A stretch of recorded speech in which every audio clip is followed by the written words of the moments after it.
Politično dogajanje tokrat začenjamo kul. Zdaj, da ne boste narobe razumeli, ne začenjamo ga kul, pač pa z ljudmi, ki se imajo za kul. Za stranke opozicije so namreč ta teden imele kar precej dela. Ne, ker bi gospodu Šarcu pomagali spravljati poljščine, pač pa, ker so podpisale sporazum o povolilnem sodelovanju. Dajmo pogledati, kaj pravi gospa Fajon. S povolilnim sporazumom se danes zavezujemo, da bomo projekte nadaljevali skupaj, vse do volitev. Že v preteklosti smo velike zgodbe delali skupaj in kar se mi zdi, je med nami pomembno je spoštovanje. Res je, kar pravi gospa predsednica SD stranke, so v preteklosti že sodelovali in velike zgodbe delale skupaj. Vse dokler so nehale sodelovati in je začel zgodbe delati gospod Janša. Ampak tokrat bo baje vse drugače in to kljub razlikam. Vendar te razlike, kot pravijo, ne predstavljajo težav. Smo socialisti, liberalci, socialni demokrati, ekologi. Ampak svoje programske razlike spoštujemo in se jih zavedamo. Lepo, da se gospod Mesec zaveda razlik znotraj opozicije, ne vem pa, če se zaveda, da se prvi del izjave sliši kot začetek slabega vica. A ste slišali tega? Socialist, liberalc, socialni demokrat in ekolog pridejo v bar v Grosuplje in kelner jim reče: "Sp***te ven." A štekate? Jaz tudi ne. Kljub razlikam pa v KUL zagotavljajo, da bodo razmišljali kot eden.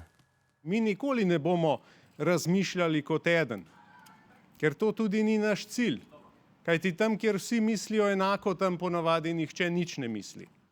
Se opravičujem, v KUL zatrjujejo, da ne bodo razmišljali kot eden, pač pa vsak zase. Podobno torej, kot so to delali že v prejšnji koaliciji. Nadkoalicijski gospod Mesec je razmišljal o blokiranju vlade, infrastrukturna gospa Bratušek o podreditvi energetike, nemočni gospod Šarec pa v kuharskih prispodobah in predčasnih volitvah. Ampak nič bad, v strankah KUL svojim volivcem še vedno zagotavljajo podobno, kot jaz zagotavljam svojim ženskam. Naslednjič bo boljš. Obljubim. Nehaj jokat. In kako je sestavljanje morebitne nove povolilne koalicije komentiral gospod premier? Glejte, ta sporazum bomo komentirali, ko bodo ponovno razpadli. Razpadli bodo. Za vse ostalo je pa še prezgodaj. To bi bila samo predvidevanja. Ali bo KUL zdržal ali ne, pa ne dvomijo nekateri mimoidoči. Enega izmed njih ima zdaj pred mikrofonom naš korespondent Jan Krojcer. Jan.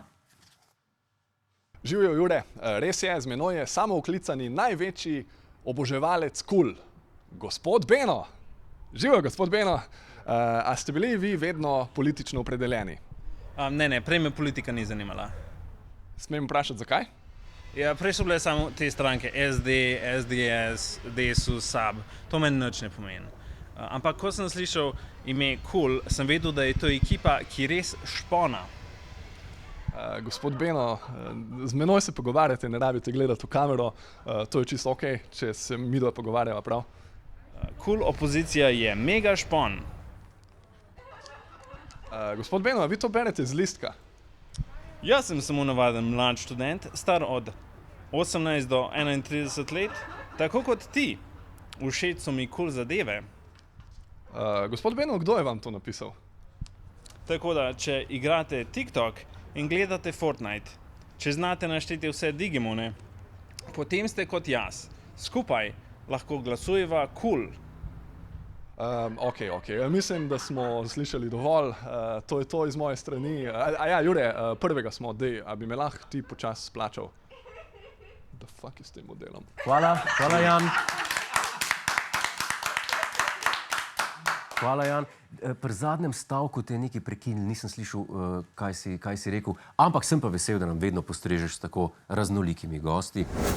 Hej, to je naš YouTube kanal, klikni na ta gumb in se naroči, da boš na tekočem. Polajkaj pa nas tudi na Facebooku in na Twitterju, pa na ulici, pa na kakšnem javnem WC-ju.